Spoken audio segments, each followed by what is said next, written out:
So there's always a slight delay on YouTube. Do I see the chat later or Yeah, I think so. You should see it. in Yeah, this and we're or live. Okay, so we're live. Hi, everyone. This is episode, I don't even remember anymore, 14 or 15. I haven't seen the thumbnail. 13? 13. Yes, yeah, exactly. So we're getting into a good number of episodes. So if you haven't watched the other ones, make sure to check them out. We have a nice backlog. But today we have a really cool guest, which, if you've listened to the previous episode, his name has been kind of sneaking into a bunch of different episodes, from the last one with James Elmsley to the one with Giovanni Sartori. And I'm talking about Dr. Florian Messner from the University of Innsbruck. And we'll soon get to hear why his name keeps popping out everywhere when talking about swords. So welcome, Florian. Thank you for joining. And if you want to give a quick introduction of yourself, that would be great. Thank you, Gabriele. I'm deeply honored to be part of this Armory roundtable, and especially after the kind words that already Giovanni Sartori and also last time James Elmsley gave to me. So I'm really happy to join this table. And just to give you some details about me, I'm a historian and archaeologist. Let's say first I studied medieval history in Innsbruck, where I specialized on late medieval warfare. I wrote my master thesis about the bodyguard unit of Emperor Maximilian and the warfare of his time. And then I had a bit of a thought process. Will I do a PhD in history and read books to write new books, or do I want to do something more practical? And then I had, luckily at the university, the Department of Archaeology was right next to ours. So I had a sneak peek there, and I thought, oh, as an archaeologist, I can dig up my own sources.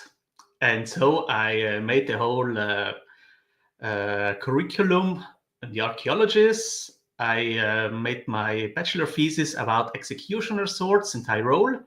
Then my master thesis about an armory of Castel Daufers in South Tyrol. And just last year, I completed, finally, after long research, my doctoral thesis about medieval swords from the region of Tyrol.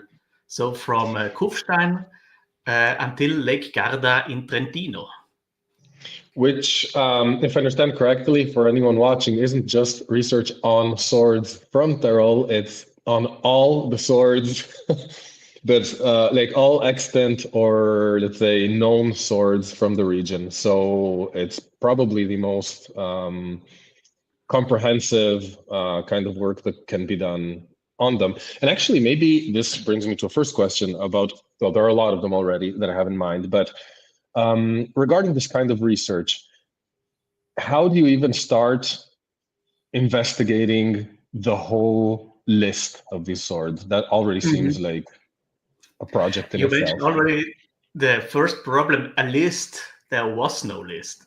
When I started, when I came to my doctoral father, and I tried to push the idea, to pitch this idea, he said, yeah, perhaps if you're lucky, there will be 5 swords, because there were just 3 or 4 known. If you're lucky, there are 5, 8, or 10.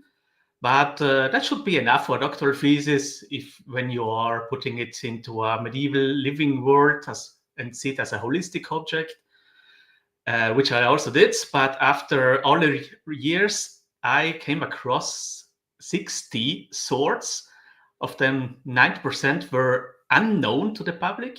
And of these 60 swords, they, from the 9th to the 6th, around 1500s, they were 90% were unknown, but they were in depots, they were in private collections, they were all scattered around.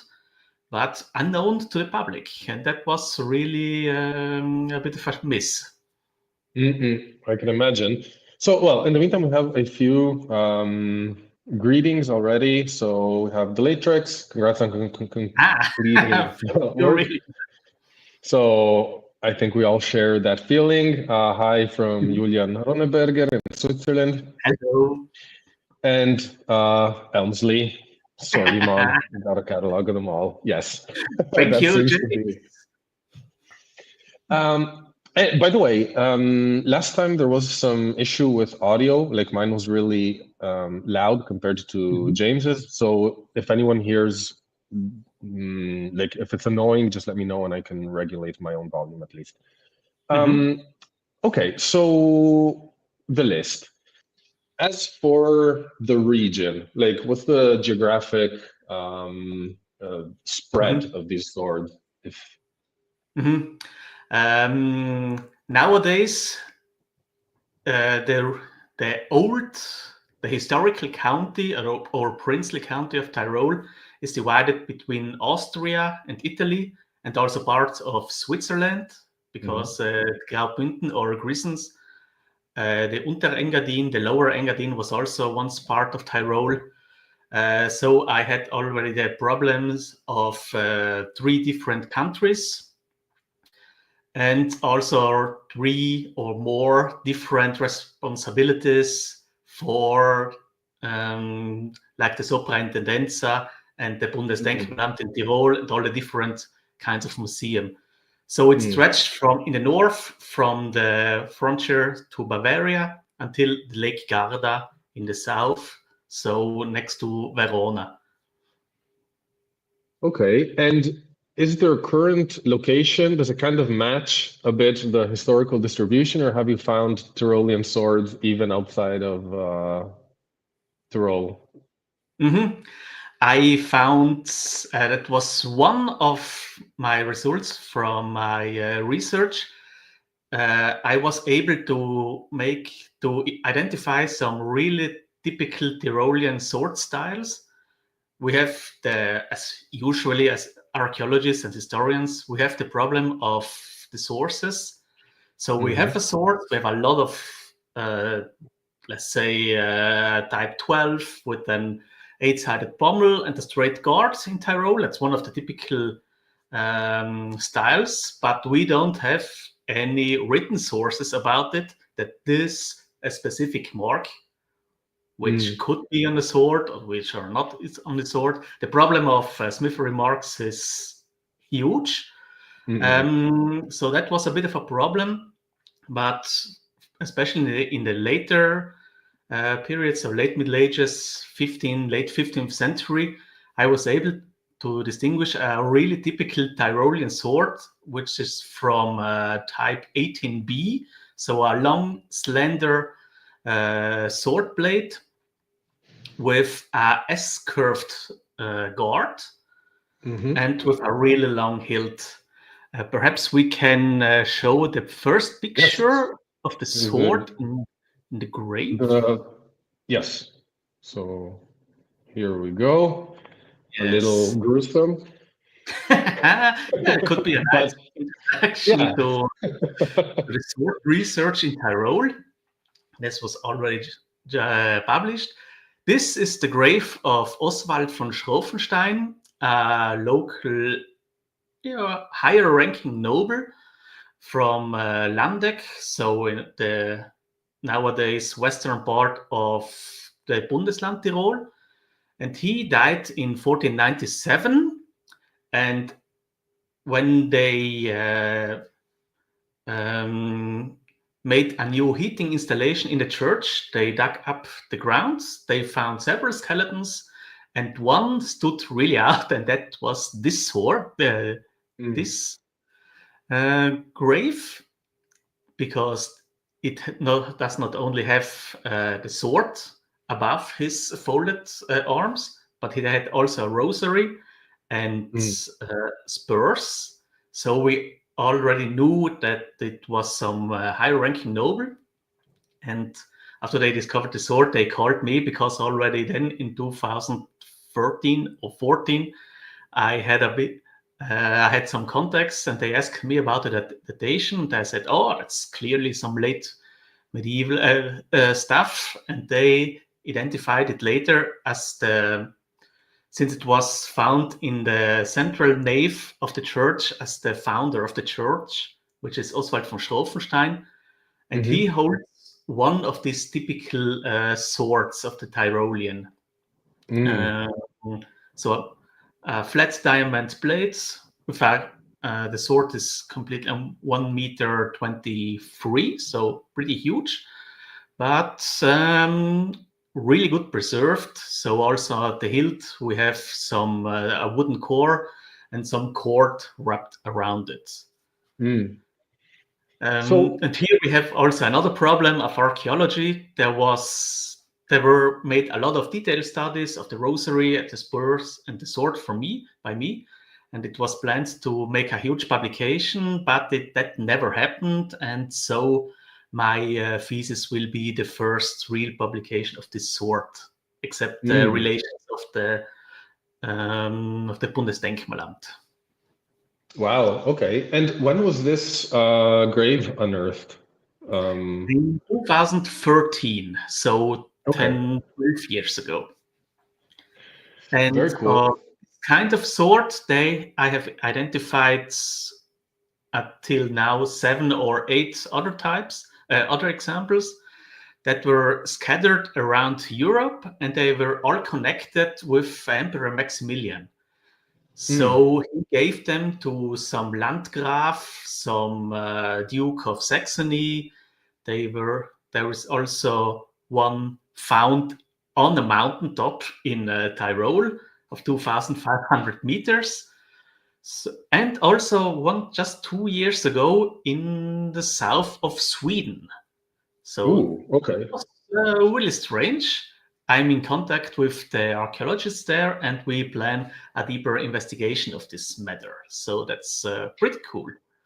Yeah, because the feeling I get, if these are all swords, let's say from Maximilian, they connected to and gifts. So would their function have been more status, ceremonial, or were they actually functional swords? Like finding one up in the mountain, is it because someone left it, let's say, for a reason, or did he drop it while using it?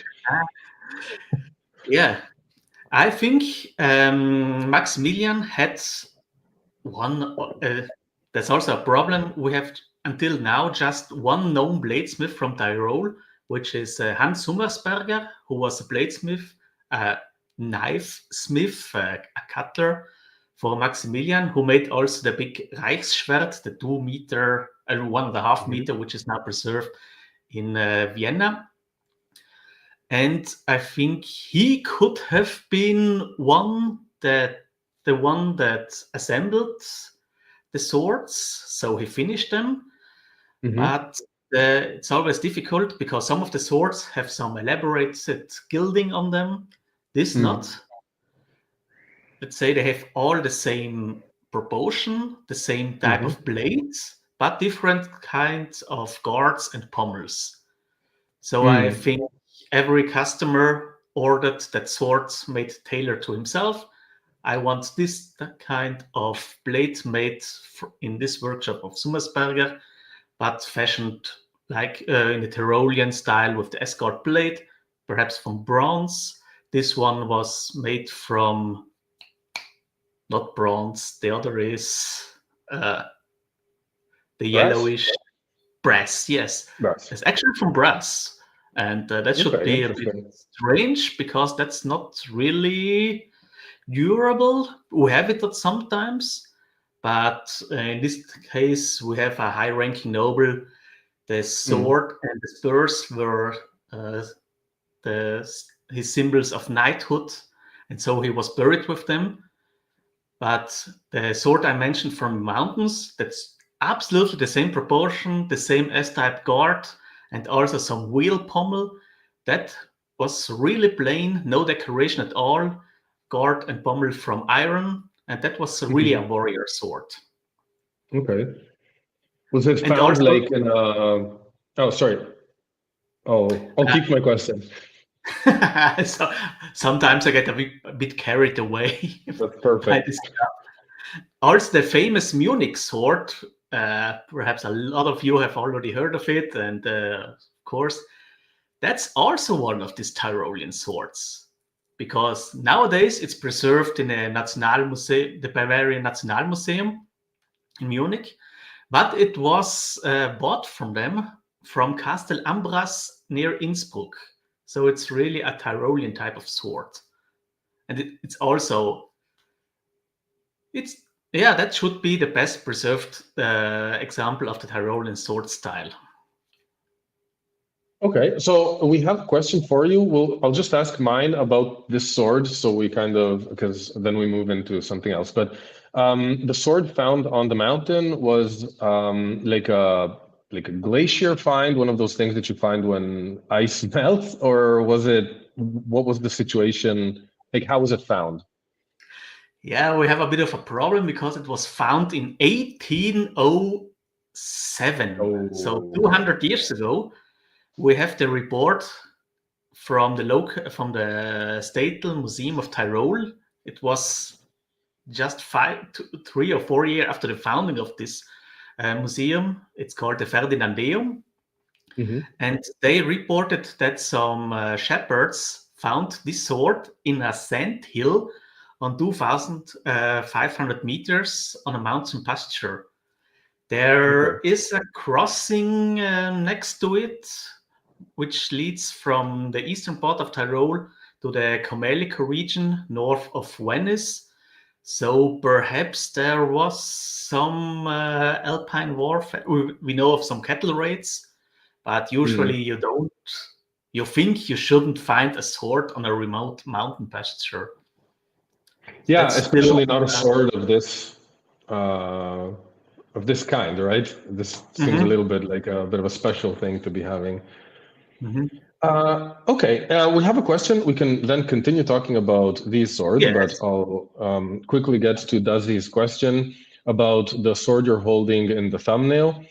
It has the smaller one, the shorter one has a fuller reach and unusually far into the tip. So is that a previously broken blade that was reprofiled, or? Can you put it up? Yes, let me find it. I know it, but perhaps the viewers. Yes, it takes a moment to upload, so forgive me, everyone, but it's coming.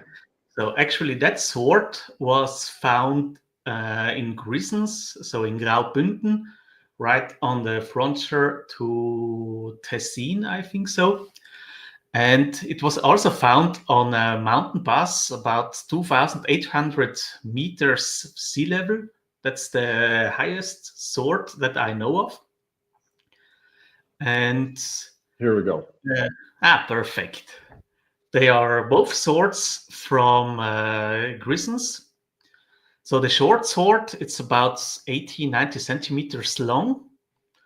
And it's a typical, it looks like a typical 12 sword, a type 12, but it's a bit short. And I think it was reprofiled, as the Ducis says. In this perspective, it looks a bit pointy, but it's looks like a bit of a smaller type of a type 12. But I also think that there are at least 20 or 30 centimeters missing. And the other sword is also from Grisons, also from the Unterengadin, that was once part of Tyrol. And it was found also just by accident by a woodworker in the 70s. And that has an inscription on it, perhaps. Yes, it's a bit.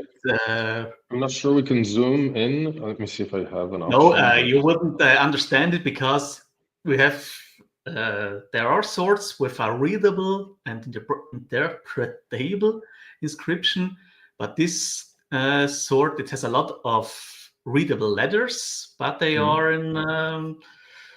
not really understandable. They don't form any words or invocations, or we are still bustling around what that could be. Do you think it could be an example of a maker who simply used random letters as they weren't able to write? Or do you think there may be a reason for the combination of letters? Sometimes we have on this strange kind of inscription where they are not like Nome Domini, they are really famous.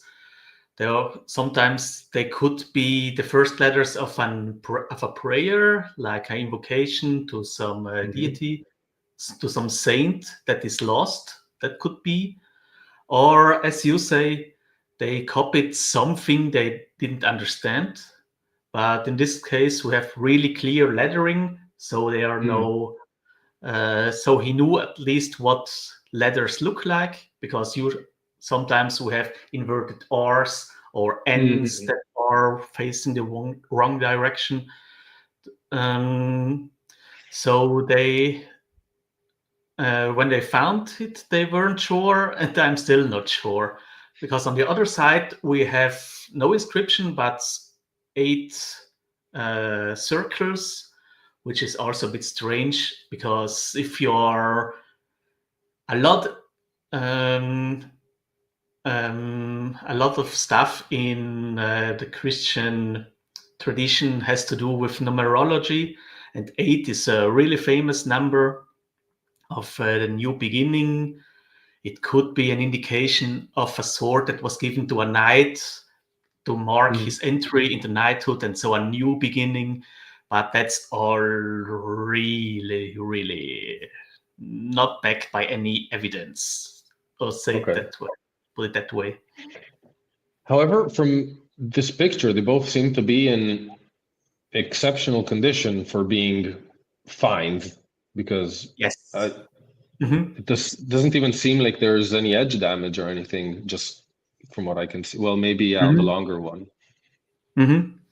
So the smaller one was found on 2,800 meters sea height, resting on the pass. We don't know was it covered by glacier once.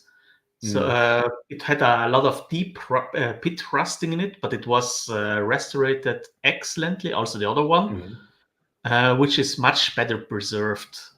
Sometimes we are lucky. Usually the swords in water, bodies of water, or in the mountains are better preserved than swords found in woods, because woods, especially furs, they make a bit of a acid terrain, and so swords, especially if their steel isn't that good raffinated, rusts really easily. And we have another question about the sword, again, still the smaller one by Devin. So the pommel on the shorter sword looks rather small as well. I wonder if it was also reshaped to make up for the loss of weight in the tip. Do you think that is, do you think it's a composite or changed, or is the furniture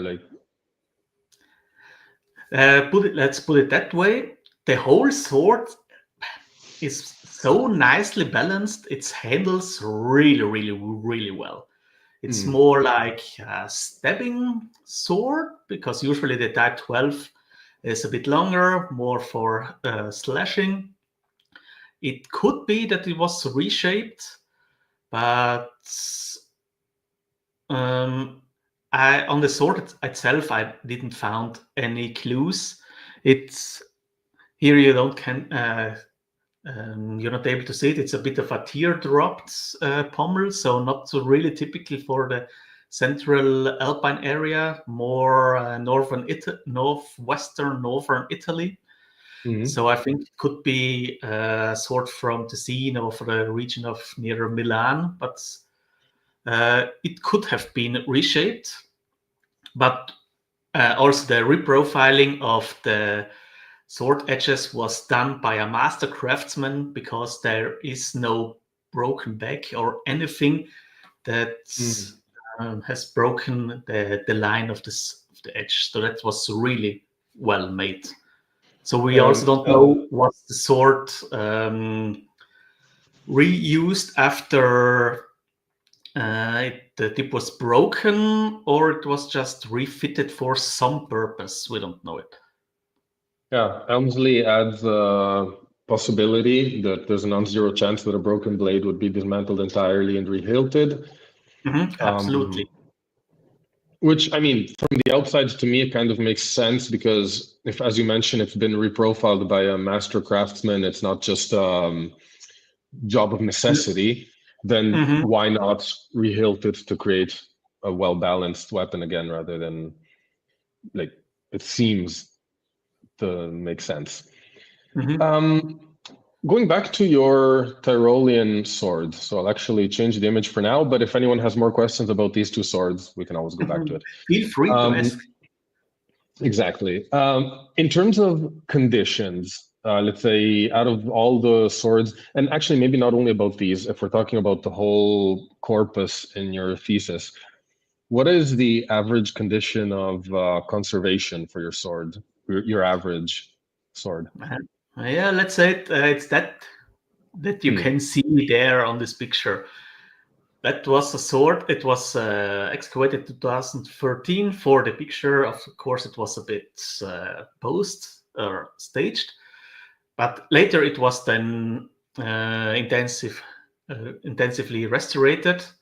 But after that, also in the past, when a sword was found, we are lucky when it was restored, but then it was put into the depot. And since, let's say, after World War II, the exposition of swords and war material wasn't really fancy. Only in the last 20, 30 years, we rediscovered this important piece of history and part of the living world. And so we have now the chance to revisit this old stuff.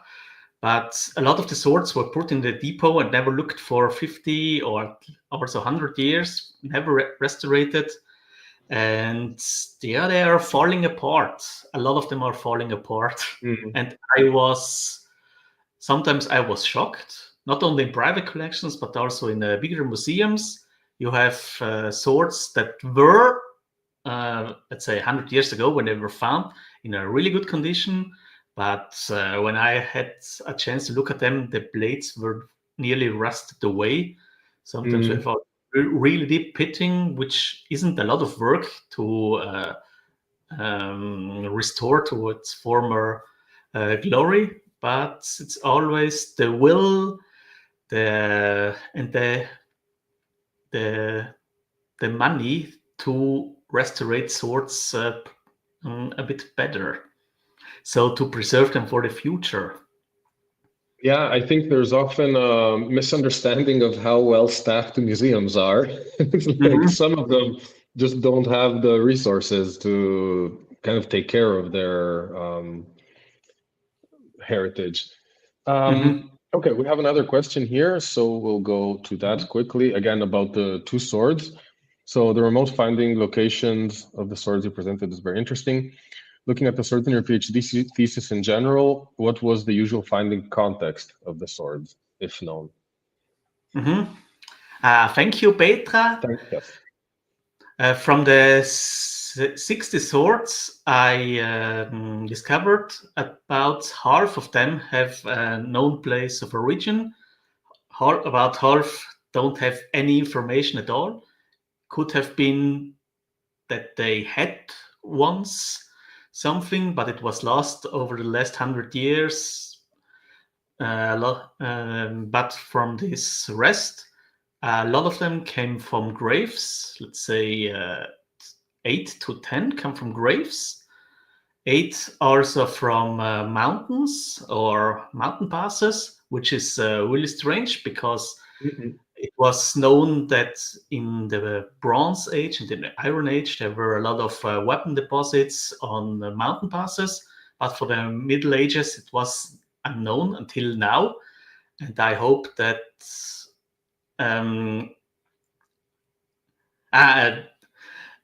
Just recently, I was in Bulgaria on a nice conference. Perhaps we can talk a little later. And there, I also found a sword in the exhibition that was found on a mountain. So it could be some medieval theme that was lost. Then we have also some swords from bodies of water. Not that much like in France, like the Castillon hoard or the so-called Castillon hoard. Or in England, where it's really common. And we have also some really strange finding places like houses. One sword, really nice late medieval, also an 18B sword, like there are a lot of them in Tyrol, was found in an old inn from the 14th century when the owner in the 1960s decided to break down some walls to make his kitchen bigger. He tore down the wall from the 14th century, and he found in the wall 20 gold pieces, which are lost because they were given to the mayor and to the deacon. He found also a bayonet from the First World War and a sword from the 15th century. Wow. We don't know why. It was in a small tiled chamber that wasn't visible from the outside in this wall. So that's some crazy. Place. It was sometimes hidden, but for what reason we don't know. Yeah, sometimes there's the idea that like the trope of finding a sword in your attic or basement is a bit ridiculous. It's like a narrative device for like a story, but there's so many that get found. And in my small experience, it has nothing to do with medieval swords, but let's say I know that in my grandmother's home, there were like 3 or 4 tulwars that were just hanging on the wall. I used to play with them as a kid. Now, I don't know where they went after she died, unfortunately.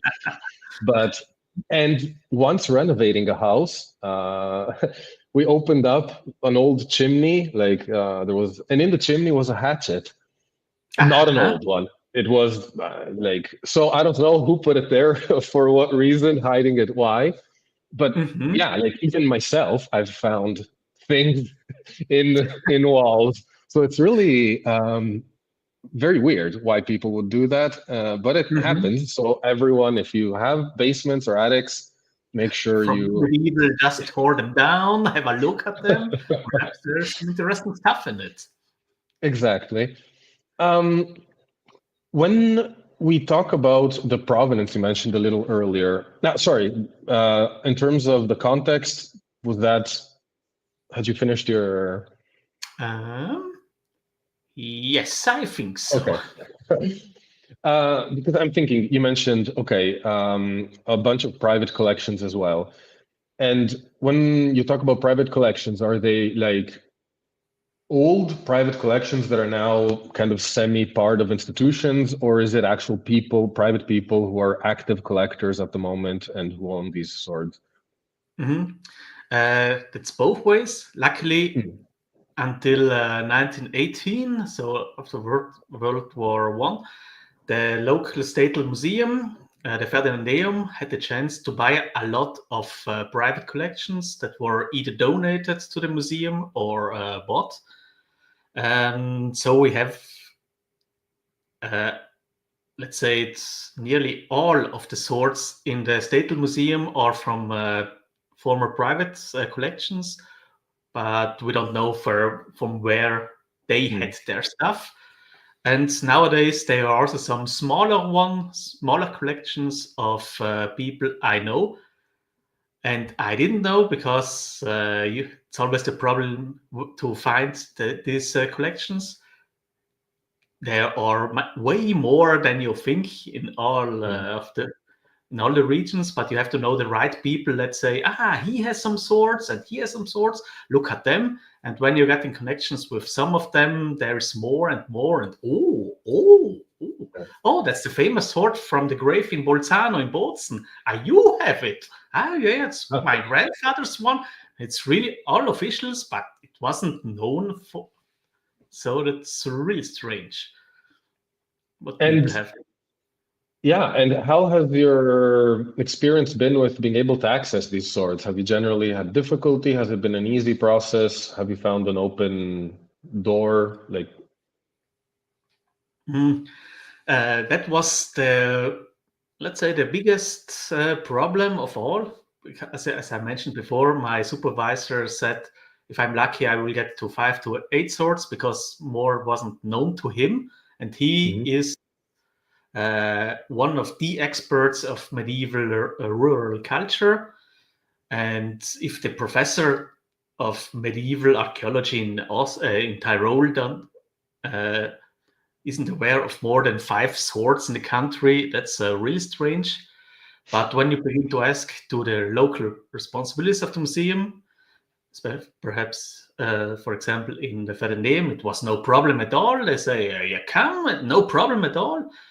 That they were the first swords that I investigated when I was just a really small, young PhD student. That was really encouraging that they let handle me this really delicate stuff.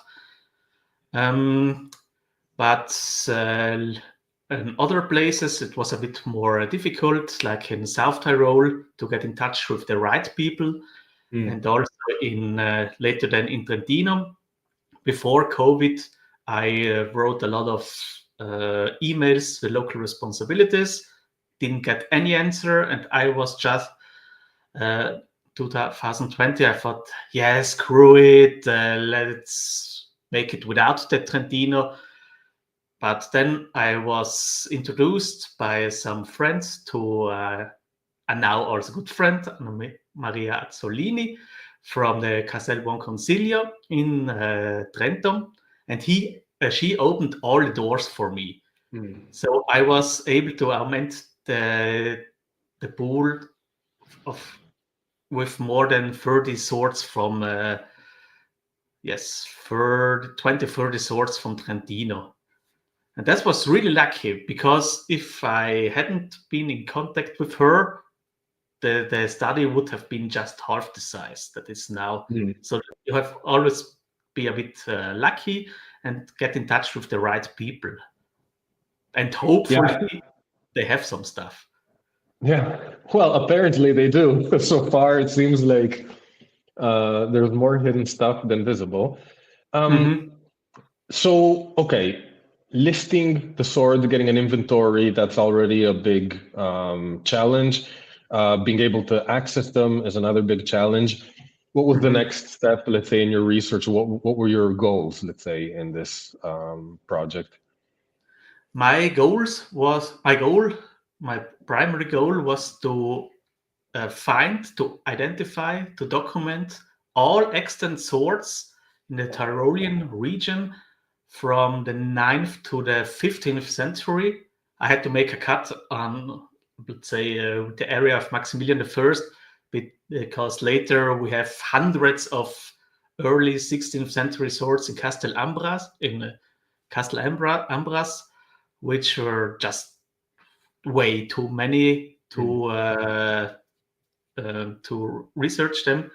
And I tried also to make a cut around 900, when late antiquity Spartas came out of fashion, and the earliest, let's say, knightly swords like type 10 of oak shots come in. And I tried to view the sword as a holistic object, so as a whole, not just as a piece of metal without soul, but as an object that was deeply embedded in the living medieval landscape of the region. So I studied not only the swords themselves, but also the really scarce written sources, but also a lot of art depictions, especially from frescoes, because frescoes are a form of art that isn't mobile. So, like statues, like paintings that are highly mobile. And so I was able to identify and to make to identify certain sword styles, and also to make certain dating of the Tyrolean swords. So the extant pieces were compared with the depictions in art, which are sometimes really, really nice, especially in the late Middle Ages, like artists like Michael Bacher. He was a famous painter and also carver of huge altars with life-size statues. And some of the statues have swords that could also be real. They are really high up, so I wasn't able to touch them. But sometimes I thought, that looks so real, that could be really a real sword. And perhaps. Okay, really cool. And in terms of then your final work, let's say you documented them, you approached them in this holistic way, and you were able to recognize patterns or, let's say, styles. Would it be a little too much to say there's a sort of Tyrolean sword typology? Would that be a step too far? I can show you if you put the third slide. There are this one, most. right? No, the next one. Oh, this one. Sorry. Sorry, spoiler alert. Oh yeah, that are most of the swords. Also in the upper two were most of the medieval swords that I found. Not all of them. And as you can see, they will have some strange slate. Let's say the first 4 swords are still debated. Is this really a Sparta? Because they have some unique features. But then we have a lot of type 10, 11, and 12. So 12, type 12 with the 8-sided pommel and a bit of a sturdy design that's really typical from Tyrol. And then also the type 13A, so the two-handed battle swords around 14th century. They're just really common in Tyrol. Then other swords like type 16 are missing completely. So I know of some depictions in the cloister of Brixen of it, so it was known to the artist, but we don't have any extant examples.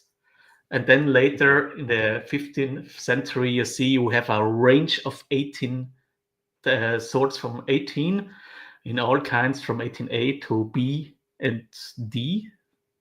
B is the most famous one. There are 4 missing on this slides, but at least they were really popular.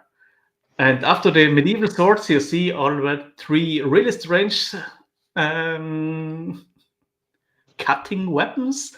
And James wrote already, he screenshotted it.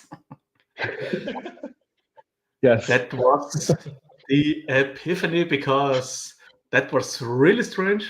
I have to admit, of these 3 swords, the middle one, that's like a huge medieval cleaver. And unfortunately, I don't have the sword itself, the falchion. It was found in 1900s during construction works near Bozen in South Tyrol.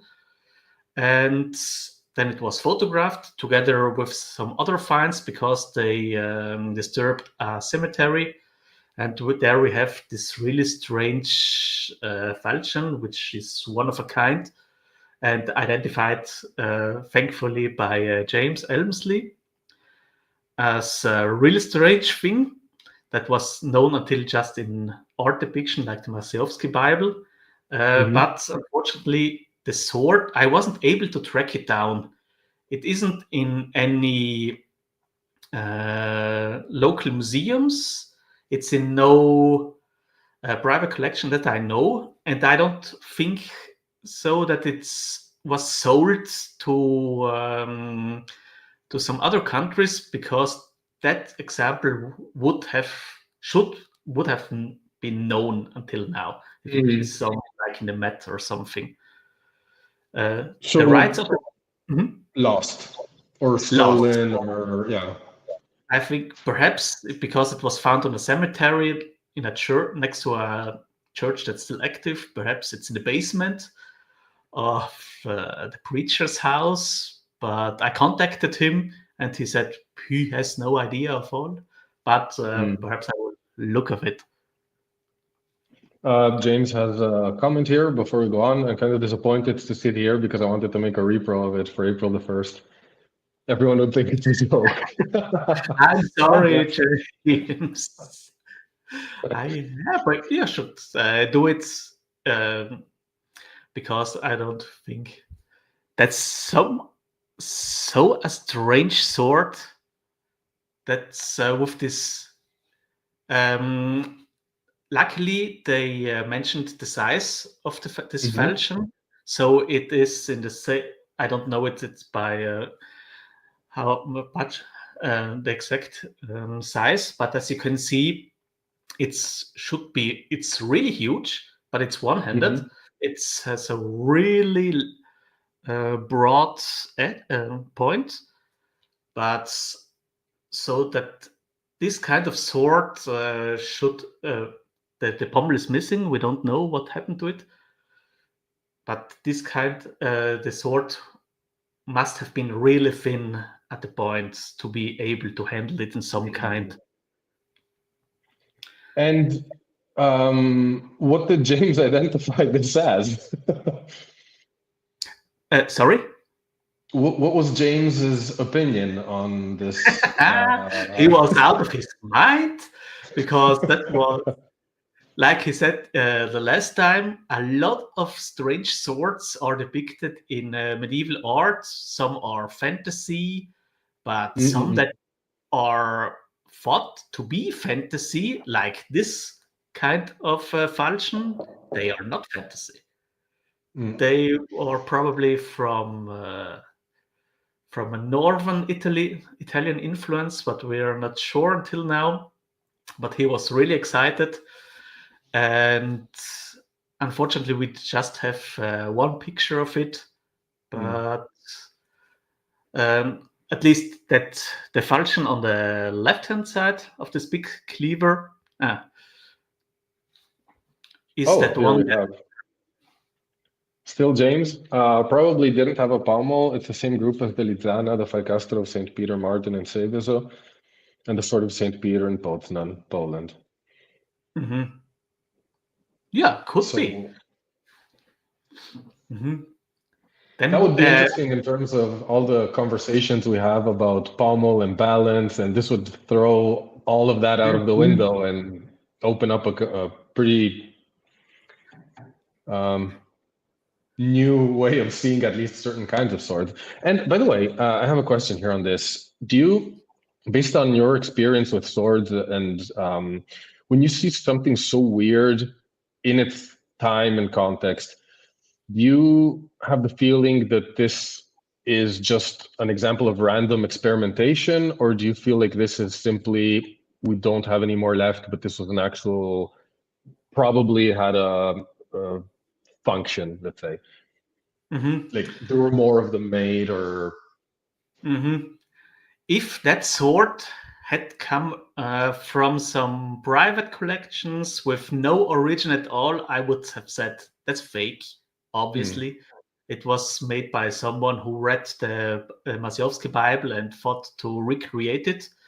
So you have always the problem of context, if there's a context, and it is for at least for these ones, I'm sure there were more of this kind because they were depicted, so they were known to a broader audience. But they are just not preserved. Perhaps because the blade is so, the point should have been really thin. And if that isn't preserved good, that rusts away like nothing. And there's also one huge problem with medieval swords. We don't know how many were produced over 1,000 years. They could have been millions, but how many we were discussing? No, you're actually, yes, exactly. So maybe it would be interesting for everyone, I think, to hear your estimate and maybe how you got to that, because we were talking earlier before the stream started, and yeah, I think this is a really interesting bit of information. Because when I started my research and I got aware that there's a sword, there's another sword, and then you look at the media, another sword we found in Poland, in Sweden. There are a lot of swords popping off on the from the ground during the last years, and so I was a bit thinking about, could they look real?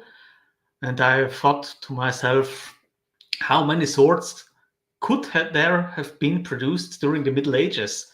And I made for my thesis a bit of a thought experiment with the aid of a trained mathematician, and not just by myself.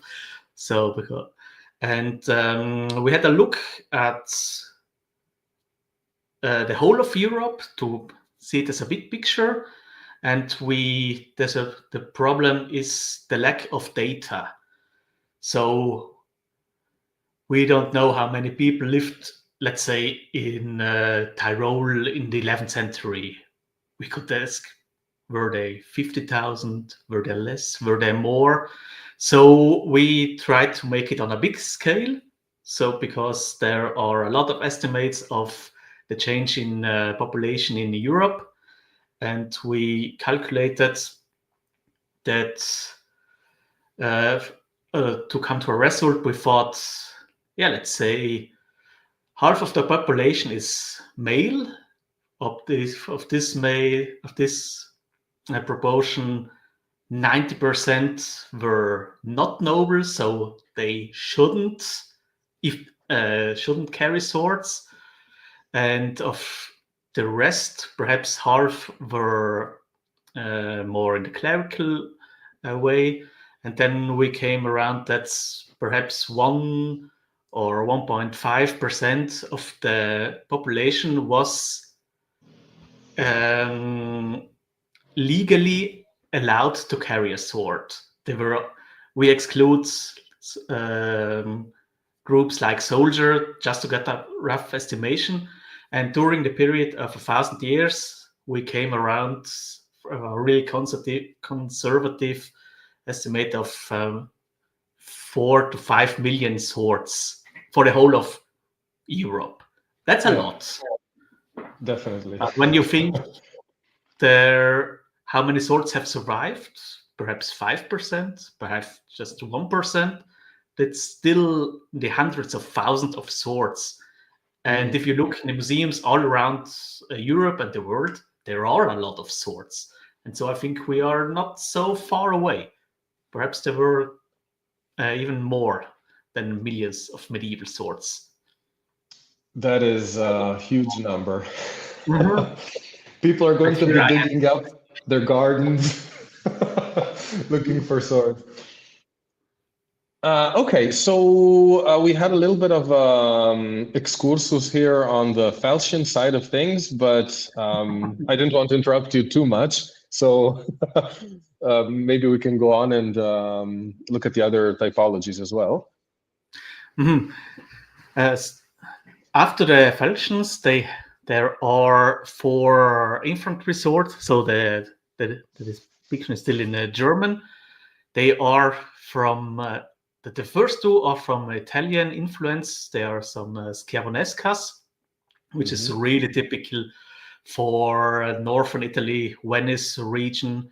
So one-handed infantry swords in the 15th century, which was later then adapted or probably really influenced into the Katzbalgers, so the short Landsknecht swords. They are the second ones, the third and the fourth.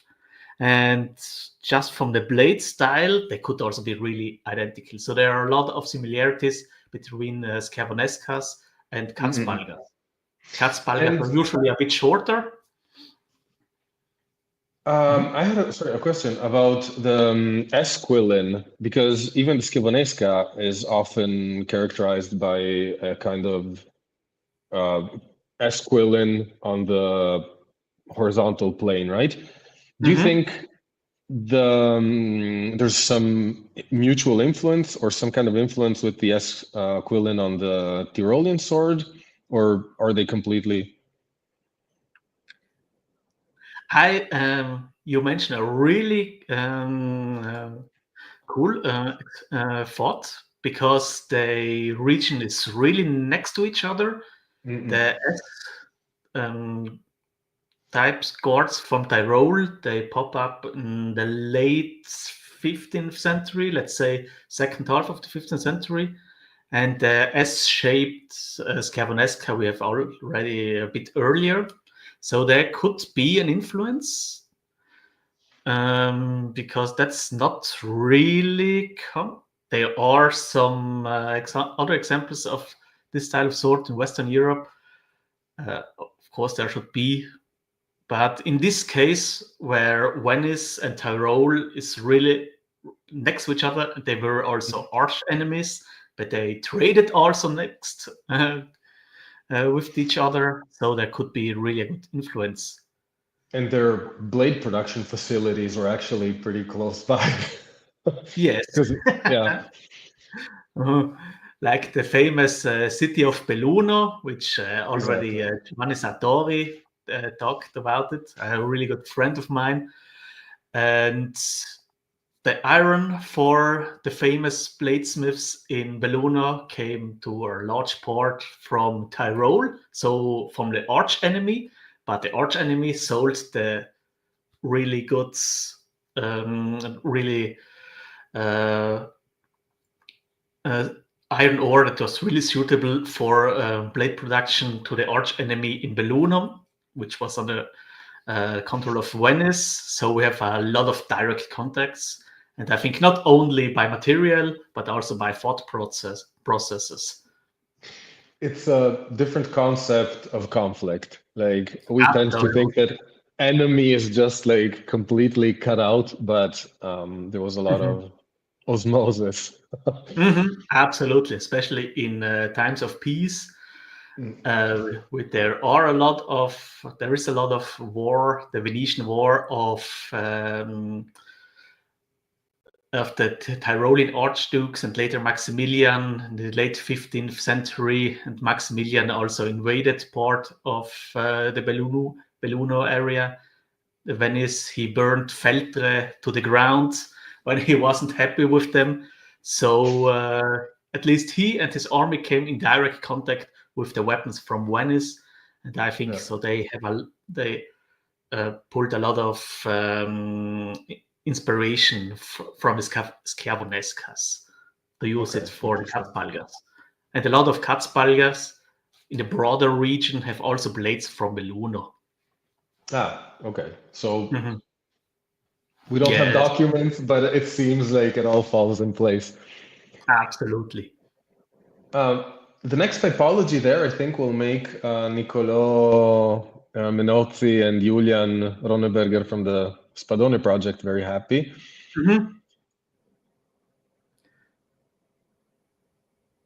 So out of those two, it seems like one is missing a cross hilt. Sorry? Out of the two Zweihanders there, the one on the left seems to be missing a piece. Yes, there are at least 100 Zweihanders I know in the Tyrolean area, but I had to exclude them because once again there were too many, and so I documented just these one because they were together with some other swords like these daggers and basilards and other stuff in the third column.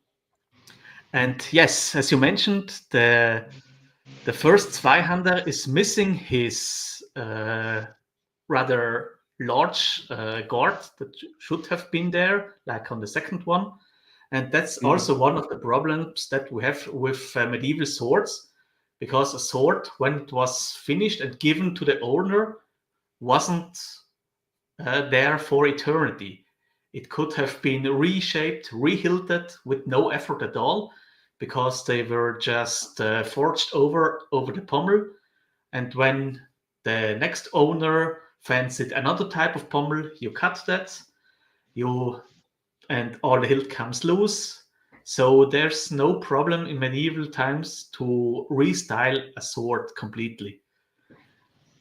Then we have the problems of not just the contemporary reshape or rehilting of the swords, but also then in the 19th century during the historicistic period, I think it's called, when everything medieval becomes interesting once again. And this Zweihänder, it has a bit of a guard. That's the really small disc there, but that's from a rapier from the 17th century. It was probably just lying around, and they put it down, and then some wooden hilt, pommel. We don't need that. So, yeah, that's fine. Put that in the museum. It's fine. It's something medieval. Yeah, now it's holy. Yeah, a lot of crimes against history. But yeah, that's also the point, right? At what point does, if we think about conservation today, or the way collectors sometimes treat their swords, and I know a lot of them like to polish or change grips even on antiques, not medieval ones perhaps, but and at some point in history, even what we consider today as a crime will become a part of history. So it's a very fluid kind of world in that sense. Where's your cutoff? Like, at what point would you consider a change to be history versus crime? Yes, that's difficult because, luckily I don't own any medieval swords, so I'm not tempted to cut them off. But one of my doctoral fathers, Stefan Meder, he is really deep into the matter of sword polishing. He also compared Japanese sword polishing with European sword polishing, which is, let's put it that way, the Japanese way has a really good marketing over the last 100 years, but it was directly comparable to the European way, medieval way to polish swords, like mirror, which is already mentioned in the early medieval era. But I got carried away once again. He's also a guy that goes around the flea markets in France and southern Germany, and he had already the luck to find some original medieval blades that were then rehilted in the 19th century with some really fancy and crime-like hilts. And he cut them, so he was able to open the rivet on the pommel, and then he forged the hilt in a more naturalistic way. So I think that's still a good way to do it, because it's a way to put the sword back in his former glory. I also feel like maybe there's a context. Like, I feel less bothered by even a medieval blade that was rehilted but to be used versus rehilted by a 19th century collector to make a medieval, like, that feels really bad. But if someone in the 18th century took a blade and said, hey, I'm going to use this, and absolutely, then it bothers me a bit less. Yeah, you're absolutely right. I think there's one example of early medieval pattern welded Sparta in southern Germany that was in the 1500s, so 1,000 years later, reshaped into a Katzbalger, which is really nice because it's a pattern welded Katzbalger. So, and that's a really cool story, and I wouldn't dare to touch that because that's a really nice story. Even better than the the spada or the Katzbalger itself, because it shows the quality of the medieval blades that are 1,000 years old, that are reshaped to a functioning object. Yeah, and this is really interesting, I think, because we tend to think that early medieval blades were low quality and that it was the best they could do. But of course, but the fact that someone would use it hundreds of years later, in a time when you already have access to, let's say, not modern, but more modern steel, says something. It's Absolutely. yeah, very cool. Okay, again, we got sidetracked from your from your chart. Sorry. So then you have the those are the executioner swords, right? The next. Yes, that also be something that was really interesting. I began in research to executioner swords during my bachelor thesis, and here you can see 5 of these. Now I have registered already 8 from the region. They are pretty strange looking things, because at first glance they seem like some 13A swords, so huge battle swords. But actually they are all from the 1600 and later, so 17th, 18th century, like all of them. That was, and the characteristic of an executioner sword is they have really parallel edges, so there is no tapering. That's just a distal tapering, and usually they don't have a point, so they are either rectangular or a bit roundish, and that has to be has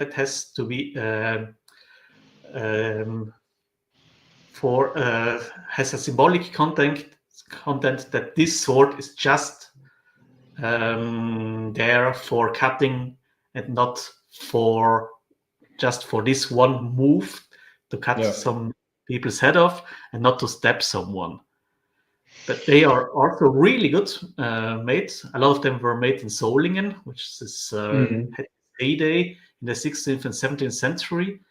And they are really heavy swords with 2 kilos, something around, with a blade diameter at the hilt from more than a centimeter. But at the top, at the point, they are just 1.5 and 2 millimeters, so they're really, really thin. They are instruments of executions, and therefore also a bit strange to handle, because on some swords we know who handled them, we know the names of executioners, and we know also the names of their victims. So that's because usually I see a sword as an artistic object, not so much as a warlike object. And you can always abstract from that, because you don't know the names, you don't know, so you can say, oh well, maybe nobody ever used it, like maybe it was just no, I know it is a weapon of war, but we don't know who wielded it, and but on this other side, on the execution sword that were mentioned only to behead someone and not to defend someone, that's an other kind of weapon or tool. It's more a tool than a weapon. Yes, true. Do we have the information on why this design became the executioner sword design? Like, because this was quite a common shape, and you see it, like, I don't know how broad its use was around Europe, but you do find it in a lot of different museums all over Europe, this kind of... And they all look the same, more or less the same. Yeah. So do we know why they didn't just use a regular sword, or? The first swords with the cut point are from the late 16th century. So in an era where this kind, or let's say the type 13A, which it resembles more, is outdated already since 300 years. So we can say they were surely not inspired by the sword. I think they are more into forms follows function. And you had the necessity to cut some people's head off with one stroke, and for that you need a very thin blade, but also a blade with a lot of mass into it, because there is not just flesh, but also bones and sinews, and it's a bit of a gruesome topic, but I think they perfected it in this kind of blade style, and I think most of medieval swords, of these executioner swords were produced in Solingen, and Solingen was already in the 16th century some proto-industrial blade production, and since it was also their trademark, so it could be that this executioner swords from Solingen is so good, so everyone tries to imitate it, and therefore we have this kind of sword executioner style. Because in Eastern Europe and in the Arabic world, we have more scimitar-like executioner swords. But in Western Europe, until Norway, Scotland, Spain, we have all the same style. Yeah. Okay. Cool. Yeah, cool. Gruesome. Gruesome, but cool. Okay, and then I see some more modern weapons, I suppose, if I'm translating correctly. Yes, there are some rapiers, 17th century. There are a lot more of them, as I mentioned, alone in Castle Ambras. There are hundreds of them. And what I really found strange, that I have just one hilt of a Messer in the whole area of Tyrol, which was famous for Landsknechte, which were famous for the Katzbergers and for the Messers. We have just one hilt that was found on excavation. We don't have any blades. From the single-edged swords, we have just the falchions, but no Messers at all. That's really, really strange. And what's your hypothesis on why? They are depicted in arts and literature, so they have been, we have around in hundreds and in thousands when we think with the Landsknecht armies. I think one possibility could be, since they are not that huge, they could also be reused as utilitarian knives from the local populations, like the farmers, like the famous Bauernwehr, which is always, we have a lot of Bauernwehrs, which are not included here. They are usually really good distinguishable from Messers. But that's one of the remaining mysteries, why we don't have more Messers. Yeah. Recycling. Yeah, it's also, of course, a kind of weapon that is really, I mean, all weapons are made to be used, but the Messer doesn't carry any, or at least doesn't carry as much status as like a knightly sword. So maybe nobody cared to keep them. So it could be thrown away and then reshaped into utilitarian knives, pocket knives, because the steel is still good. So you can use it. There's no problem to file a smaller knife from a bigger knife. Yeah. So a lot of those knives at the end of your list may have been Messers. Well, some are older for sure, but yeah, there are some Swiss daggers from the 14th century, some Basilards, some really strange things, some really reworked daggers, some Bollock's daggers, but some really good preserved, some not so good. And at last we have also two Cinque Deas, one from a private collections, the other one in a depot of a museum, and a peridagger from Belluno. That's also from my private collections. But the last one, I just included them because they were there. And if you have the possibility, you shouldn't say, oh, no, that's after 1500. I don't care. That's also part of history. And you never know when the next researcher will have the possibility to have a look at them. So at least now they are included in the catalogue. Very cool.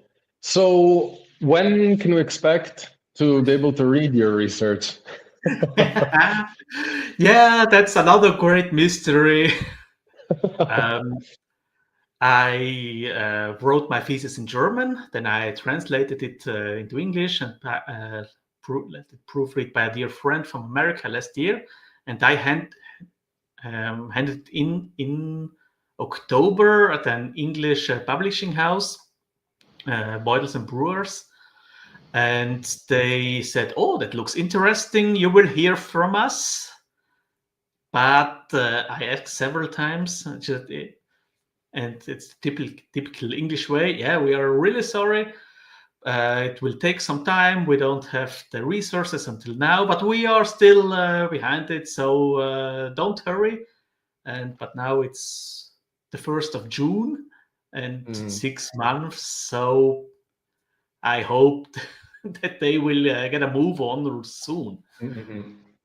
So at this point, maybe we can actually kick off a competition between you, Elmsley, and James Hester to see who gets their work published first. Yes, I would. James was a really good help for my thesis and for the strange things, and he got me so great input in. And I'm really looking forward to his publication, especially after his talk last week, which was just fantastic. Yes, I think a lot of people are looking forward to that. No pressure, James. But speaking of James and speaking of unusual swords, he is listening. Obviously. There is the issue of the Elmsley Type 1C, which you seem to have. It was that. So I wanted to dive a little deeper into this special find that. So maybe we can go back to the graph here. So. Was this the one you were talking about earlier, or is it the one on the right there? The one on the right is just found in a it's not that good preserved, and that's just one possible recreation. It's more fantastic than real, based on fantasy.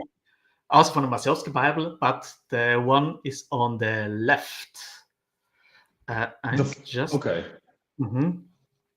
So how did you end up finding this? What were the circumstances? How did this pop into existence?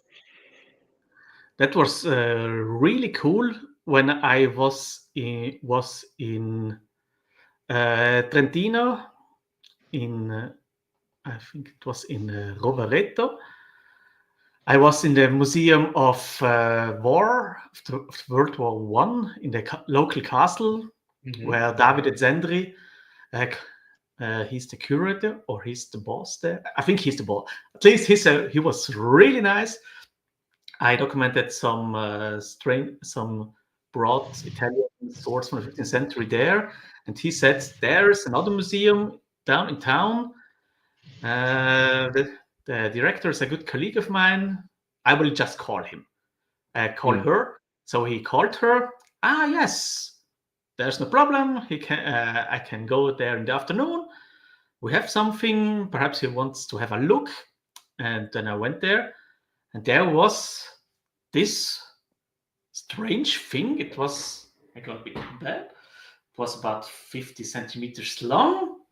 It has a really strange hilt, so no ordinary pommel, something asymmetrical, which wasn't completely preserved, and then really characteristic for a 1C, the really broad tip with this semicircular cutout, which wasn't preserved completely, but at least so good that I could identify that this is a falchion, but it was so small. And then I got in contact with James once again, and he fell from his stool, because that's the one only existing 1C in the world that is known. It has been reworked at sometimes, because on the blade it had an inworked clip, so as you can clip it on a belt or something. Okay, yes. So it has reworked sometimes later. We don't know when exactly, but at least this sword has a really good documentation.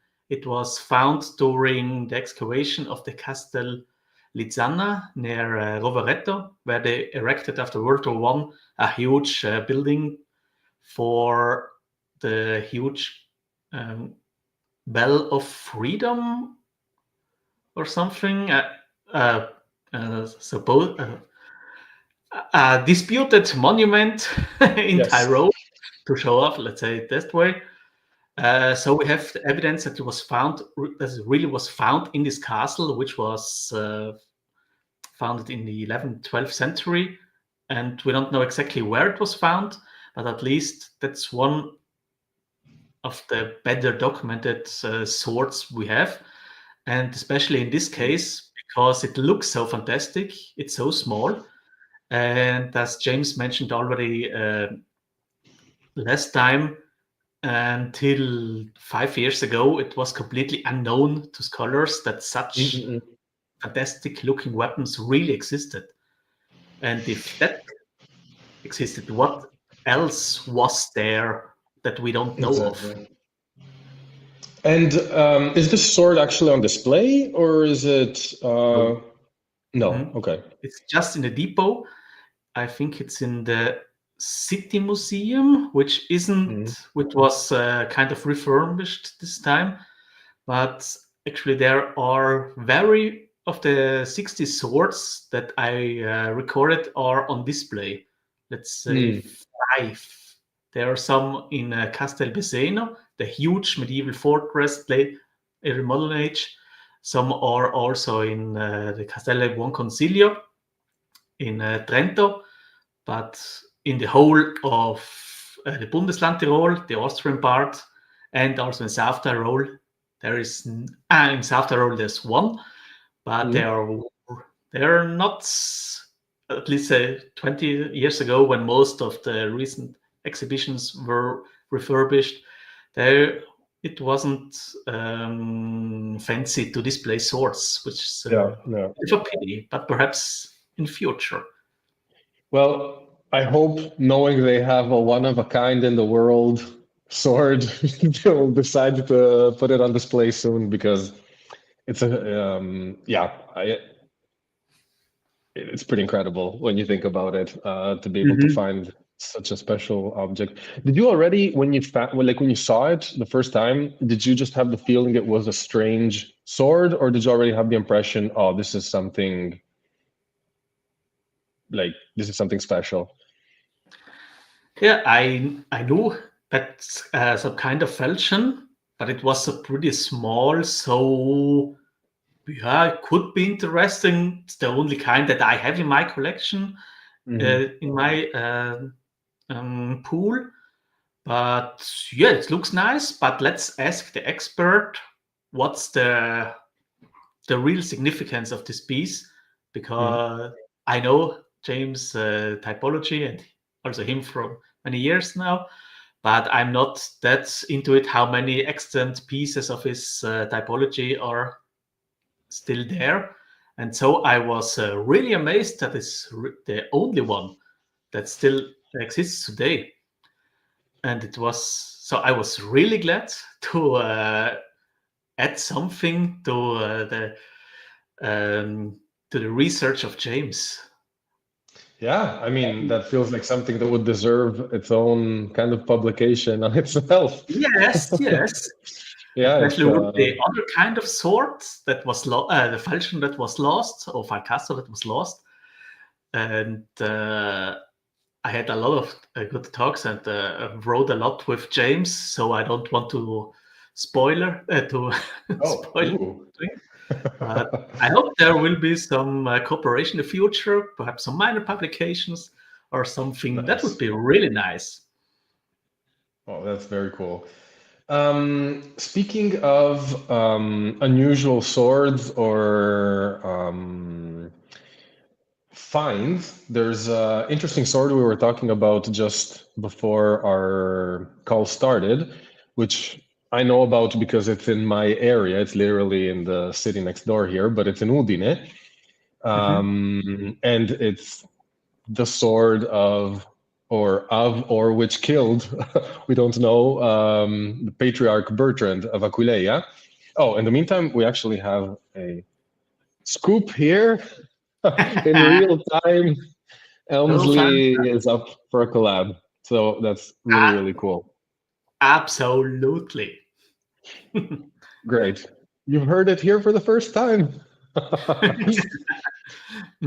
And okay, well, so you, and maybe this is actually an opportunity to mention that Florian, together with Giovanni Sartori, will be having a talk in Udine on the 6th of June. So if anyone is in the, let's say, northeastern area of Italy or in the Alpine region, it would be super cool. And it's about this interesting sword, which is the sword of Patriarch Bertrand of Aquileia. What can you tell us about that sword? Because it has a pretty interesting history and background. Yeah, the first strange thing is that we have a patriarch, so a bishop of Udine that carries that is venerated with his sword or by his sword.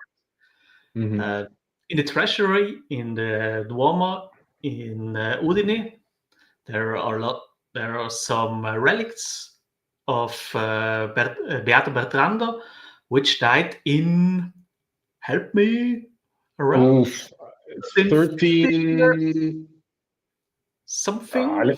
Let me look it up because I should know it, but it's 13. Wait.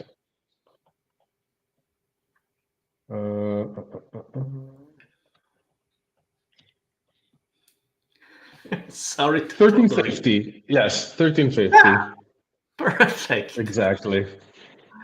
So he was a bishop and the local patriarch, so a really high-standing episcopal patriarch. And he wasn't really a man of peace. He was really eager. He used a lot of force for his politic, and he was in conflict with a lot of nobles around on Udine, so that they decided to kill him in a wood when he was already 80 years or 90. I think he was 90 as far as I remember. 50, yeah, born in 1258, died in 1350. So yeah, a little more than 92. You to be a threat for someone when you're 90 and the patriarch in Udine. Yes. Yeah, so he was killed, and he was then later venerated as not as a saint, but as a beato. Yeah, exactly. And there are some relics of him in the Museo del Duomo, and a sword with a really nice scabbard. And there are some legends around the swords. It was found in his, or it was deposited in his sarcophagus. And when he was venerated once a year, it was carried around the town as a sign of his not sainthood, of his veneration. Yes. I don't know what the term is in English, but yeah, it's not that important. it's one level under saint, basically. Yes. It's like pre-saint. Perhaps because he was too warlike to be a saint. We don't. That's all. That's a big discussion. Either way, he was venerated by the sword, and we don't exactly know was it his sword or the sword with he was killed. There are legends that say it's a sword that killed him, but why should you use a sword to kill a high-ranking patriarch and then not some staff weapons or daggers or something? And why should you preserve that sword when you just murdered him? So it could be that it was his sword that he didn't use as a man of the church, but was part of his social status. So either way, the sword was venerated by hundreds of years and was therefore in really good condition because it was polished every year. So it is one of the best preserved medieval sword that I know of. It was refurbished a bit, of course, because it looks a bit like a heavy battle sword, but for a saint or a nearly saint, it has to be a bit fancy. So they added some silk, and also the scabbard was reworked really heavily. That's more like a display object and not usable nowadays. But a month ago, thanks to the discovery of Gabriele Del Ponte, a good friend of mine, I and Giovanni Sartori were allowed, thanks to the Soprintendenza, to have a look at this relic, which was really impressive because that's also not an anonymous sword, but a sword that was directly connected to a really venerated nearly saint. So it's really a relic. And then that's something that you have to approach with a bit of care. And we had the opportunity to take all the measurements, so that make a whole documentation for the whole day in this museum.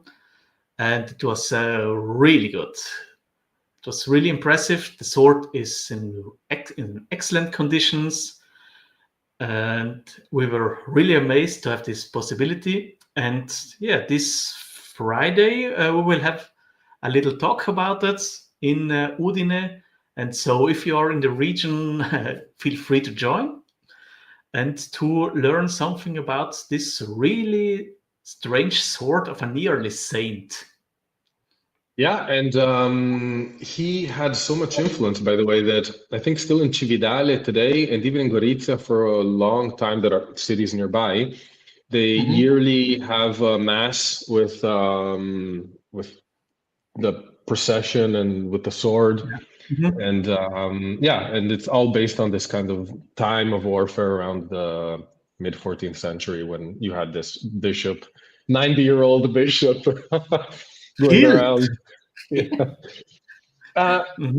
Looking at the sword, I don't know if this is like something you can share or if you even have insights, but did you see any sign of use? Is it did it give you the impression of a weapon that was made to be used, or put it that way, it was a really usable, could have been really used. So it's really sturdy. It's from a type 16A 17, so 1.5 handed sword, really massive, nearly 2 kilos, so a bit heavy, but really meant for war. So it wasn't just a display model. It could have been used by a warrior. There are some dents on it, but we have no actual cutting marks that are visible on some sword. But perhaps he used it in his spare time to make some practice. Yeah, if he used the sword, he owned it. You have also perhaps he used it also, but we didn't had any actual absolutely certainty that there were some cutting marks on it. And if I'm not mistaken, the sword had also disappeared for a while. I don't know, because I remember reading an old article, I think from the 70s or something, and they were talking about it. And in that article, they were actually talking about it as if we don't know where it is anymore. Like, oh, it was such a cool sword. Unfortunately, it's gone. Do you know how it was found again and like what the circumstances are? Not complete, but there's also the story that there was also a second sword. So maybe it's that one. Okay. It could be, but we had a bit of a talk with the local responsibility, and they saw that they have some pictorial evidence, I think from the 60s, like you mentioned, and there was a sword-like object next to it, but not really. And I don't, and also Giovanni don't think that was really a sword. That was some staff thingy. But that disappeared without a trace. Perhaps it's still in a depot somewhere, but at least the sword is still there and still visible in the museum. So a common theme tonight has been how easy it is for things, even when they're safely stored, even when they're accounted for, like when they're part of an inventory and part of a collection, to simply be lost. Sometimes I'm surprised when they find like in art, or especially more with like manuscripts and stuff, how they find, in a book something, and then you're like, okay, so nobody looked through this book for 500 years because, so yeah, things just kind of get lost. In the course of your measuring career, let's say, how many antiques do you think you've had the chance to handle and measure and study? Weapons? Or... Yes. Yeah, weapons. Yeah. Because I had also the opportunity, there's a castle Tratzberg near Innsbruck that has a pretty huge armory. And the count is a really nice guy, and he contracted me and a good colleague, a good friend, to repolish the harnesses and all the mostly from the 16th century. So we didn't do any restoration works, but just dusting. And also they had a lot of, I think, 300 or 400 staff weapons, rapiers from the 16th to the 19th century, which were collected from his ancestors since the 17th century. And yeah, there were a lot of it. That, let's say, that was the bulk, but otherwise 100, 150, perhaps some smaller stuff. Not all so big as swords, some just in boards, something there, but a lot of things with history. Do you ever feel the enthusiasm decline, or the more you handle, the more you want to handle? Yeah, let's say I'm the single object is not that impressive anymore, but as the single object becomes more interesting as a part of the whole picture of the sword landscape in Tyrol. So I know that kind of sword, that's a really nice example for an import or for a local tradition. And sometimes when I go in other museums, like in Bulgaria last week, I saw, that looks really like something that I handled just 2 years ago. Perhaps that's some kind of import to them. And they said it also, that should be from the West. And there's some pretty nice connections. Yeah, and I mean, Bulgaria, when you think of, let's say, trade routes and like just like conflict and stuff, it makes a lot of sense that from this kind of region, let's say, it would maybe shift to there. So maybe this is actually a good intro to this. A lot of people get into swords because of the object or because of fighting, like martial arts. But then the whole world of trade and import, production, and everything kind of opens up, which is really interesting world because you see that Europe was way smaller in terms of connections and things than we think. What are the most surprising things that say you've learned when looking at the manufacturing process at the proto-industrial kind of pipeline and import and export? What are the things that struck you most or that you find are most interesting? Yeah, it's like a rabbit hole, you said. You dive deeper and deeper and deeper and you find stuff. Yeah. And the most surprising thing for me was that there was really a local production of swords in Tyrol, because until my research, the Tyrol was famous for its armorers, for its cannons, but not for its swords. And I was really surprised that they made not just some munition-grade swords, but really elaborate, gilded, but still really functional swords. So no display models, but type 18B with really pointed blades, all gilded, with evocation to Mary and to some saints that were locally produced by craftsmen on a scale that wasn't known to us till now. That was really cool. Is anything left of the production facilities? Like I know Belluno still has some leftovers of the smitheries and and is that the case in Tyrol too, or? Absolutely nothing.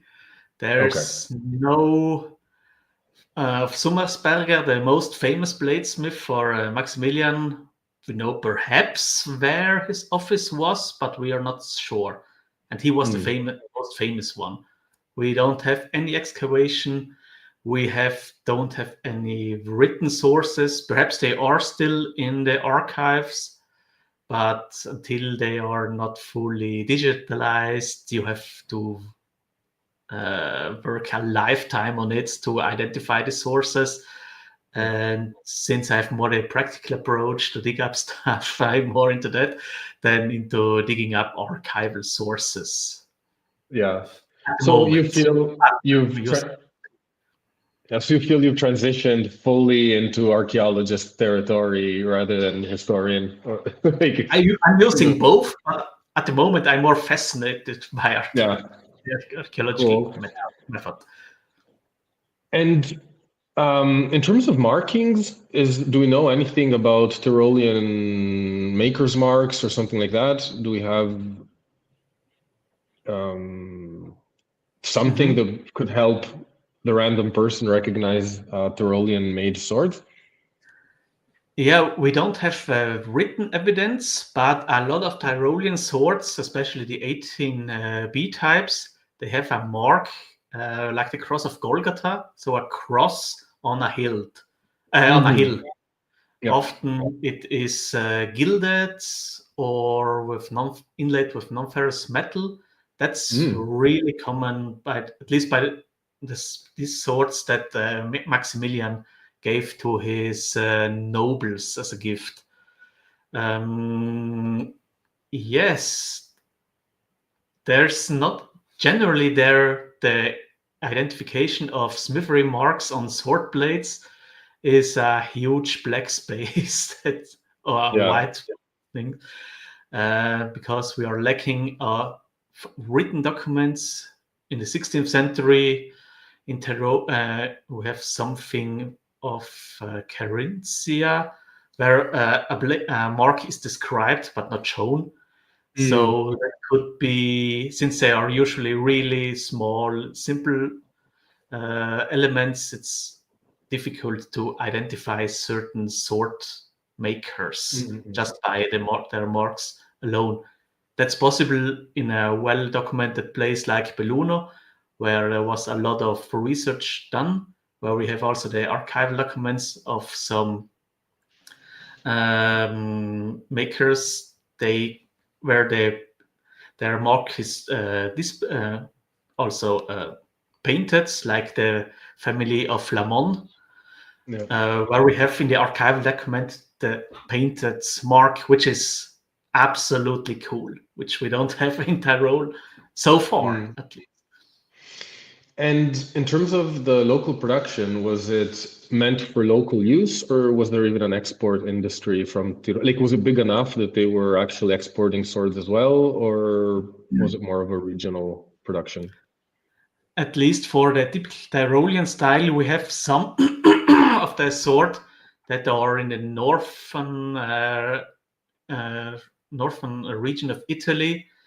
But since they don't have a standardized smithery mark, it's really difficult.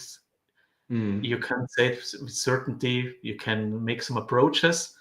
Later then with the Maximilian swords, call it that way, we have because they look really like the same, we have evidence of a huge trade all over Europe with them. And I could imagine that even with the big blade centers in Solingen and Passau, France and northern Italy, that we have some interchanging, because it's for a noble, it's always fancy to have some swords that came from abroad, not just the local stuff.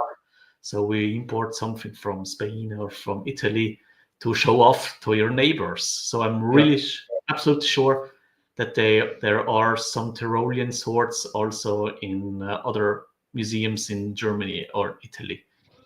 Well, I'm very curious about the one in Sweden that you mentioned, because that seems like that's out of the way enough that it makes it really unusual. Like, it's not just the regular trade route, I think, or Absolutely not. It's that far away. That was also one of the swords that wasn't directly linked to Maximilian, but it has the same blade style of the Tyrolean swords and also the same smithery mark that I mentioned earlier. But it has a hilt that was made more made in the Swedish style, which is really strange for a Central European sword researcher. So I could imagine that sword blade was exported from Tyrol, bought from some high-ranking Swedish Danish noble, and then buried with him in his tomb. That's so incredibly interesting. Yes. We can also think that not the complete sword was exported, but just the blade itself. So the sword, the completed sword, but just the blades, and then restyled from your local style that you mentioned. Yeah, which would point to kind of big production, because usually the blade export means big volume of. Interesting. So far in these live streams I've had, we've seen Belluno weapons in Ireland. We've seen European weapons go to North Africa. Now you're mentioning possibly Central Europe to Bulgaria and possibly to Sweden. I'm building a little bit of a spider web of yes, of interesting exports. The one in Bulgaria, you were there to present your work, or was it something specific to the connection Bulgaria, Central Europe, or? There was a really cool conference 2 weeks ago, hosted by the National Archaeological Museum, where I was invited to talk about the connections between the Tyrolean sword landscape and Bulgaria, if there are some connections. But the whole conference was about Bulgarian weapons in the Middle Ages, so I had to sneak a bit in.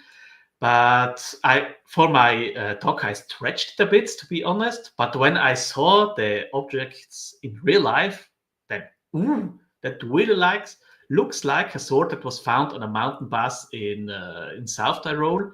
It's a bit elongated, restyled, local fashion. but there are really good comparisons in it. And there are some really strange stuff, obviously, for a Central European sword style that don't match anything I've ever seen. But then there are clearly influences from the West. And then I got it's obvious since Genoese and Venice tradesmen were around the Black Seas with a lot of trading colonies.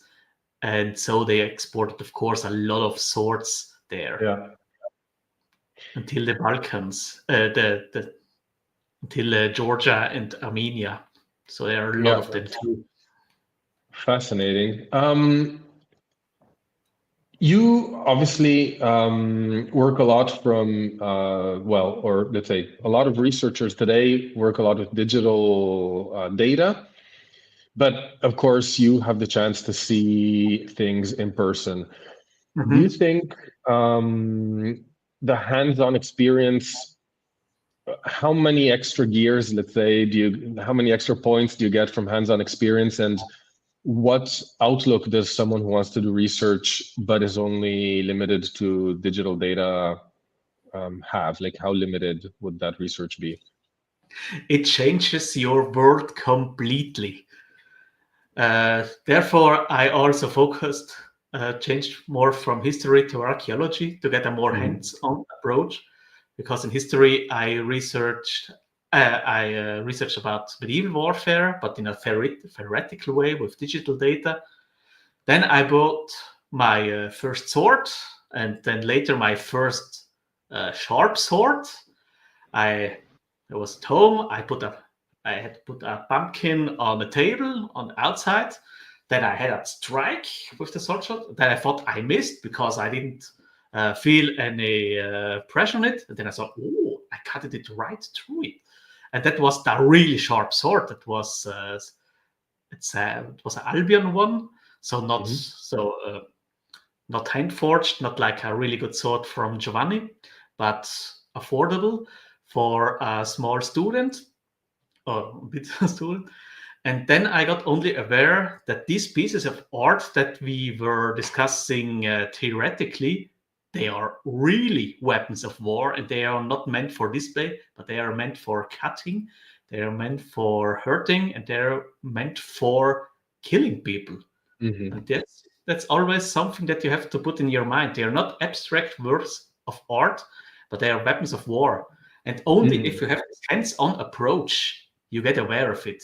Because when you handle it and you see it's so light, it's so nimble, and it cuts like hell, how must it have been on a medieval battlefield where hundreds of these were around? When you were a knight in shining armor, that wasn't that huge problem. When you were a peasant with your pitchfork and, I better go home now, because that's just scary as hell. Yeah, I was recently in Bern, and they have a beautiful exhibition on the Bronze Age at the Bern History Museum. And one of the sections is showing Bronze Age weapons. And it's going through a bunch of things. And they have a skull with a cut from a Bronze Age weapon, which we tend to think, oh, okay, Bronze Age is not even that great anyway. And the bone is like, the cut is sharp 5 centimeters into the bone, which is shocking, honestly, because we tend to think of this as primitive warfare in a sense, as low, not refined. So I think and in terms of experience, you are also a practitioner, of course. Yes. And by the way, I'll mention it quickly because we're getting towards the 2 hours. So if anyone has questions, this is the moment to pump them out. There's some exactly. Well, I'll keep asking my own, but this is a good time for you guys to ask your questions.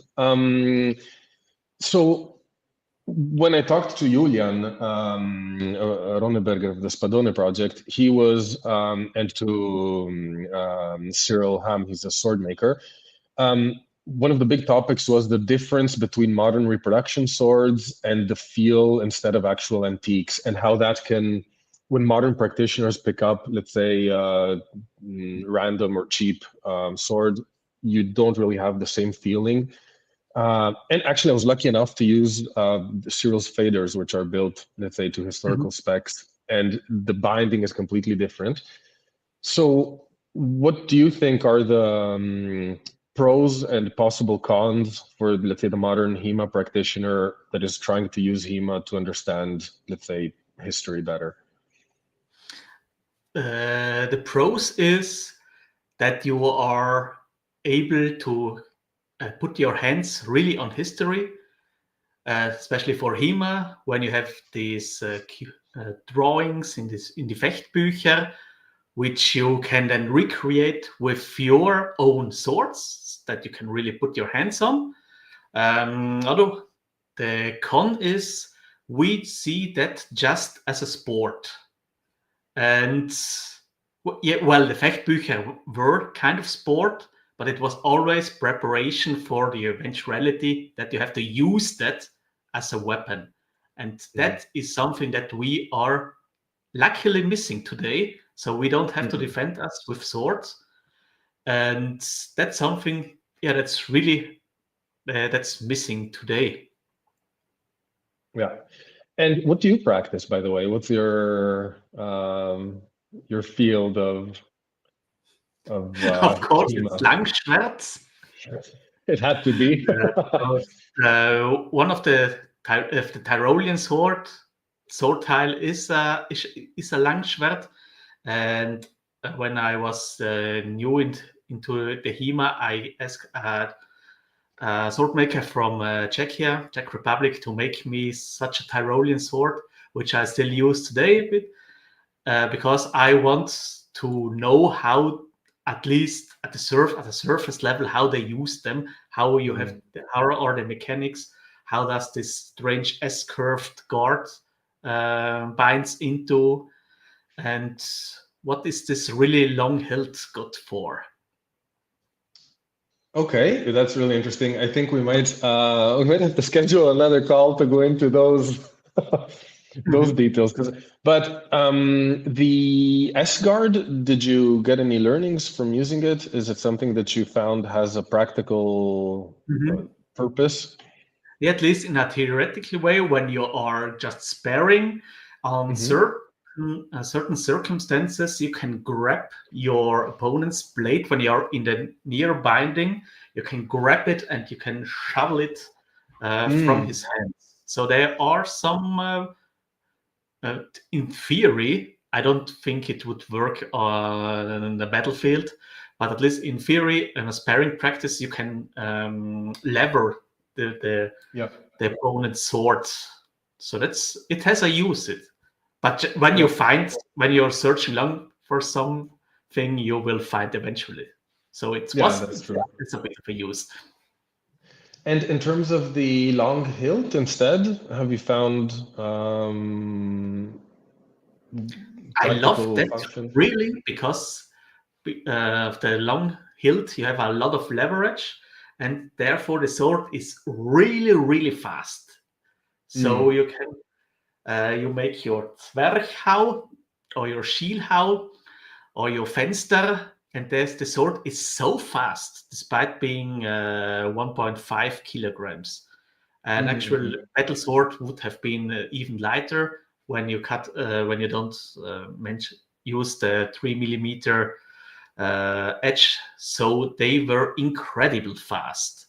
And I think also these long hilt you have when you step, you have still the advantage of a elongated reach.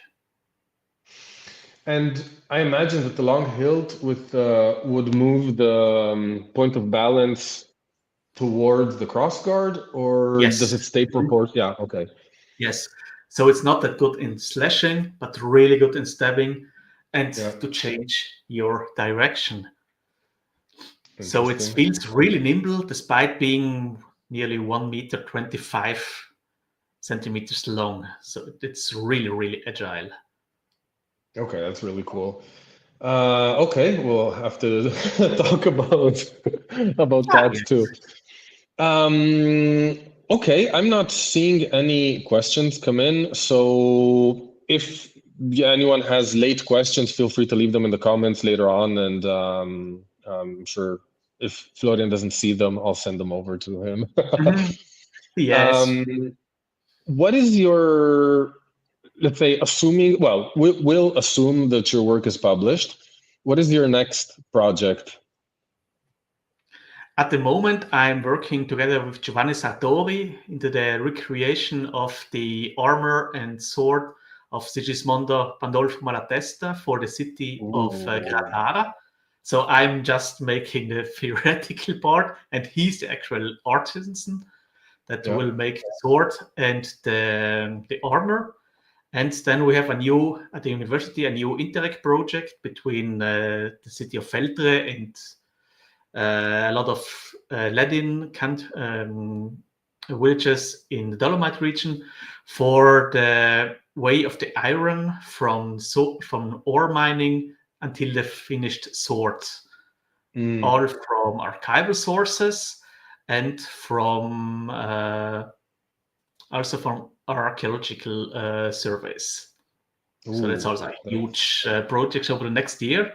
We will have a big conference in Feltre next autumn, so next year. Okay, sounds really cool. And these, do you think will end into like some kind of publication or? Yeah. So Yes, at least the Interreg project, which is funded by the European Union, that will be published really good, like the last one we had about the Balinese swords making. So we will have some the acts of the conference, and also there will be small publications via Facebook and on the homepage of the project. Very cool. We have one question that I don't know how I didn't ask. We didn't talk about it, but thank you, Henning. How many obvious fakes did you find in museums or collections? At least in museums, I found none, no fake. Wow. They are a lot. There were several strange things that were rehilted, but in private collections, I stumbled over several. Some were really good made. Some were obviously crudely fakes. Then we have always the imitations of the 19th century. Mm-hmm. And one was really a pity because one day a guy came into my office at the university and said, oh, he inherited some money from his dead uncle and he bought a Viking sword from an English auction house and he put it that way. Oh, if it's something, or let's say, and on first glance, yes, it's a bit heavy. It's really heavy. On the picture, it looked really good, but it was obviously a really malicious fake because he paid a lot of money for it. It was with an expertise by an expert. And then I did some analysis also with the help of some natural history. And we were aware the sword was made recently. At least he got his money back, but the fake industry is a huge problem everywhere. In fact, thank you, James. He confirms it's well known that is, and it's not even surprising. Fakes and forgeries have existed in art since ancient times. So, and the problem is, we as professionals, we shouldn't, although we don't have to mention why we know this is a fake sword, because they are listening too. They learn also from us. And when we say this is the right way to do it, and they hadn't confused that with that, and that's not functioning, so they learn, and the next generation of fake swords will be even better. So that's always a bit of a race, and so we shouldn't go too much into detail. That's So, awesome. so James's 2-hour talk here will be reduced to 20 minutes. Oh, just a private talk. Yeah. Mhm. And as someone who probably one of the few people that's been able to turn a passion into actual academic training and now your job, what would you say to someone who is interested in getting into medieval history or archaeology, but is on the fence because of the perceived lack of options and opportunities? Keep your flame. It will be a Yeah. hard. It will be a hard way. It will be difficult. You will have a lack of funding, but when the flame of passion is burning bright in you, you will make it. And when you made it, I'm also just on the way. You will find so nice. You will not find nice people. You will connect to a whole new world. You will find swords, especially as an archaeologist. They pop up from the ground everywhere. And that's just something fascinating for me that keeps me and my passion alive to always develop further and also to find new stuff that nobody has laid their hands on until now. That's, I think, really cool. If I wasn't already passionate about this, you would have motivated me. That was my goal. Perhaps someone was listening. We have one more comment here by James. Yeah, for sale, one saint's finger, guaranteed genuine. Yeah, I think if you were to piece together all the fragments of the cross, you could build a barn. So, Mhm. Oh, you will get aware that Jesus was nailed not on a single cross but on a whole wood. yeah, exactly. Plus, there are pieces of nails, and like Mhm. it's yeah. So, okay, on this morbid but funny Yeah, note, I think, thank you, Florian. It was thank you. extremely interesting. I'll be in Udine, by the way, on the 6th. Nice, cool. So, yeah, so we'll meet there. And yeah, you're always welcome anytime. I think there's a lot of stuff we could dive way deeper into. So, if you want, Absolutely. It would be a pleasure for me. very cool. So thank you everyone for watching, and Mhm. yeah, see you next time or Nudine. Mhm. So Have a nice. nice evening. Bye. Bye.